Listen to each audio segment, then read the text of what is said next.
अब किसी भी सेकंड सुरंग के भीतर से अच्छी खबर आ सकती है। ड्रिल इंचार्ज ने कहा है कि सभी मजदूरों को आज बाहर निकाल लिया जाएगा। एनडीआरएफ ने सभी को बाहर निकालने का डेमो भी किया। सीएम धामी से लेकर पीएम मोदी तक इस मामले में बेहद संवेदनशील हैं। पीएम रोजाना 41 श्रमिकों और उनके परिजनों के बारे में सीएम धामी से अपडेट ले रहे हैं। आज यानी 24 नवंबर को भी उन्होंने बचाव कार्य की जानकारी ली और रुकावटों पर भी विस्तार से चर्चा की। इस दौरान सीएम ने उन्हें बताया कि न्यू ऑस्ट्रियन टनल मेथड से इस सुरंग का निर्माण किया जा रहा है। साथ ही ऑगर मशीन के सामने स्टील की चीजें आने से काम में रुकावट आ रही है। ऐसे में पहले मशीन को रोका जाता है, फिर बाधाओं को हटाया जाता है और फिर से मशीन से ड्रिल शुरू की जाती है। इस वजह से प्रक्रिया में वक्त लग रहा है। बातचीत के दौरान पीएम ने कहा कि जब श्रमिक टनल से बाहर निकलेंगे तो उनके स्वास्थ्य की जांच कराई जाए और देखभाल पर विशेष ध्यान दिया जाए।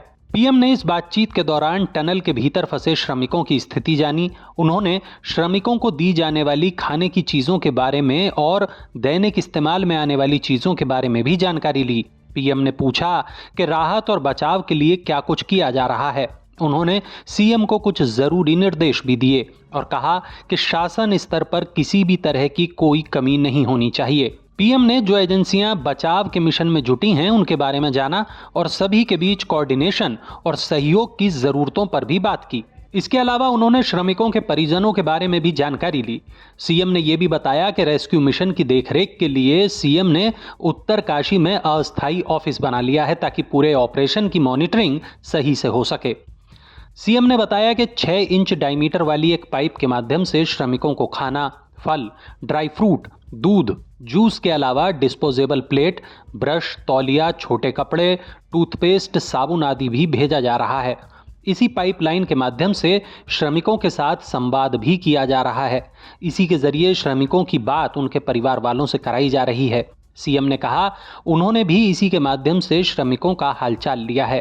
सीएम ने पीएम मोदी को अस्पताल की तैयारियों के अलावा एम्बुलेंस, आपात स्थितियों से निपटने की तैयारी और श्रमिकों के परिजनों के लिए की गई तैयारियों के बारे में भी जानकारी दी।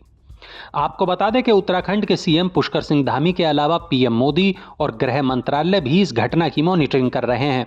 इस घटना की जांच के लिए एक 6 सदस्यीय कमेटी बनाई गई है जिसने जांच भी शुरू कर दी है। ये सुरंग 4 धाम प्रोजेक्ट के तहत बनाई जा रही थी।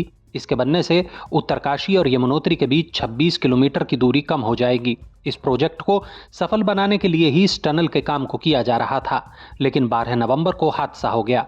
अब देखना यह होगा कि कब यह रेस्क्यू ऑपरेशन सफल होगा और कब मजदूर इस सुरंग से बाहर निकल पाएंगे।